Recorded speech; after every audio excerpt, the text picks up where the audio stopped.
Hi everybody, this is Simon Ward of the triathloncoach.com and I'm back with another video to help you in the final 2 weeks before Outlaw Half Triathlon, which, just in case you've forgotten, is on Sunday the 1st of June. So with 2 weeks to go, what should you be doing? Well, it's on the board behind me, and the first thing I recommend is that you start your taper right now if you haven't done so already. Physiologically, anything you do from this point really isn't going to help improve your fitness for the race. It might work for afterwards, so if you still got some building to do before Outlaw Full, that's fine. But if you really wanted to put down a good performance on the 1st of June, you can ease off right now. And I'd suggest the first few days really easy to get the fatigue out of your system. Pick up again in the middle weekend with about 7 to 10 days before the race, and then ease off again coming into the race. Really back off on the volume, try to keep some intensity there, just as long as it's faster than you'll be going on race day, and maintain the frequency, especially with your swimming. If you're one of the 10% of people who's a good swimmer, you can probably afford to swim a little less, but for the rest of you, I'd suggest even 20 minutes every other day will help to retain the feel for the water, and you can just do a few sprints in there and a couple of hard efforts to keep your fitness. So that's about the taper. Dropping the volume, equal frequency, equal intensity. Now, the other thing is, get your bike serviced.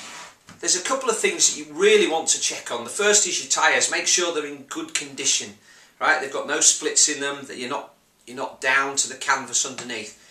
If they're in great condition, it means the likelihood, it's not impossible that this will happen, but the likelihood of you getting a puncture is reduced, which means you don't have to carry as many spares. Maybe one inner tube and one gas bottle will be all you need, and a pair of tyre levers. Also, get the drivetrain checked. So that means your chain, make sure it has good integrity. I know some people carry a chain splitter and a chain brake. Well, that's just extra weight. You don't need it if you know that your chain's in good condition. And likewise, make sure your gears are working well so they change efficiently.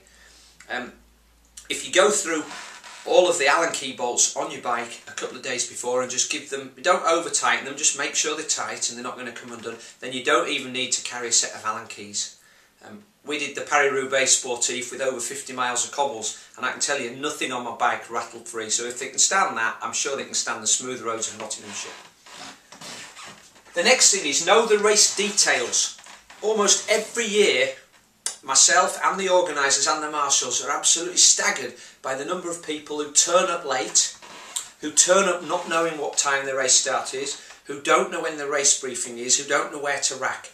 It's all in the instructions on the website. Just go to onestepbeyond.org.uk, click on the Outlaw Half, look for the race directions and find the rules and the regulations and everything else. It's all there. There shouldn't be anybody that turns up unaware of what's happening on the 1st of June and what they're supposed to do on Saturday the 31st of May. Okay, just a few pointers about nutrition. Assuming that as triathletes you've got a good handle on what's good quality food. So for the last few days, just keep eating well, eat good quality food, try to keep away from processed stuff.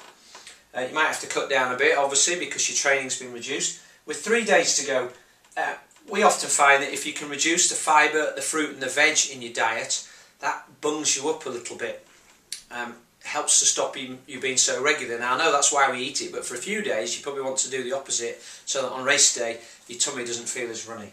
Okay, with a couple of days to go, start increasing the amount of starchy carbs that you have to do a little bit of last minute carbo loading, and that'll work well if you have Friday as your day off.